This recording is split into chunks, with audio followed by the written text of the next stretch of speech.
Unatoč tome što je internet stvari tehnologija s bezbroj primjena, vrlo ga se brzo počelo povezivati s industrijom zbog ulaganja u nove tehnologije, brze primjene IoT-a i povrata investicije. Osim u industriji, našao je snažno uporište u pametnim domovima, ponajviše zbog potrebe za višim stupnjem zaštite domova, zdravlja, ali i financijskih ušteda, što je motivator i industriji i krajnjem korisniku.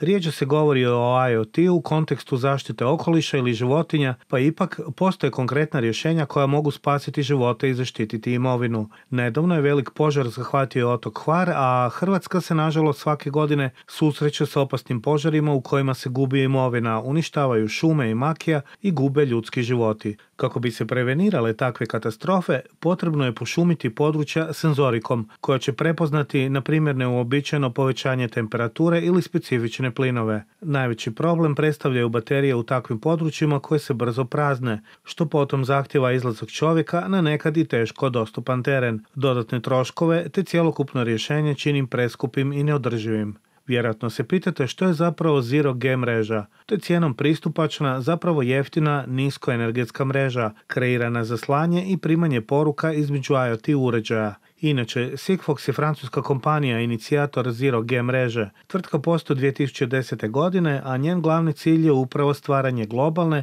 jednostavne, jeftine i niskoenergetske solucije povezivosti interneta stvari i komunikacije strojeva. Kako bi se to i dogodilo, stvorili su vlastitu tehnologiju mreža koja je danas dostupna u 65 država svijeta, a omogućava sigurnu i nezavisnu komunikaciju raznih objekata. Dakle, Zero G mreža koju pokreće Sigfoxova tehnologija zasniva se na malom broju podataka i energetskoj štedljivosti. Naime, senzor šalje poruke veličine 12 bajta, što je dovoljno za podatke koji su nam potrebni za, na primjer, kontrolu požara, a ostatak vremena spava. Takav način rada omogućava da senzor funkcionira godinama. Zero G mreža je globalna mreža, što ovakva rješenja čini komercijalnim u većini svijeta, gdje postoji Sigfoxov operator koji se brine o infrastrukturi mreža.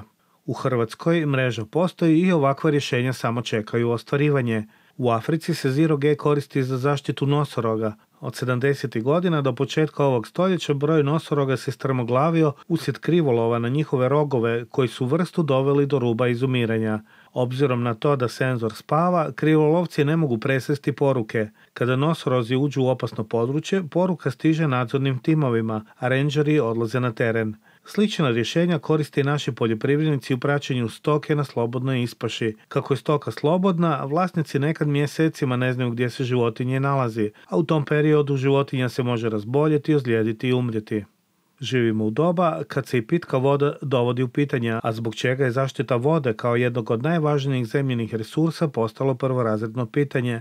Smanjivanje gubitaka voda i očuvanje rezervi također može biti podržano pametnim vodomjerima, senzorima i ventilima. Ovdje, uz smanjenje gubitka vode, vrlo važnu ulogu ima i praćenje potrošnje vode, kao i svi financijski aspekti vezani uz njenu potrošnju. Pristup podacima zasigurno bi pripomogao i u spašavanju ljudi. Kada bi se jedriličari, ekstremni sportaši i svi koji se spremaju u nepristupačne prostore opremili trekerima, u slučaju nesreće bilo bi ih lakše i brže locirati, kao i smanjiti troškove potrage. Još jedno humano IoT rješenje je nadzor starijih i bolesnih osoba, sada možda i više nego inače u situaciji kad je pandemija zahvatila svijet i Hrvatsku. Zbog njihovog dobra moramo biti odvojeni od starih osoba. Na tržištu se nalaze senzori različitih karakteristika i proizvođača koji uz jednostavnu instalaciju omogućuju da na daljinu pratimo je li sve u redu s njima. To je zapravo novi inteligentni sustav praćenja koji obavještava jesu li vaši roditelji, baka ili djed u redu kod kuće.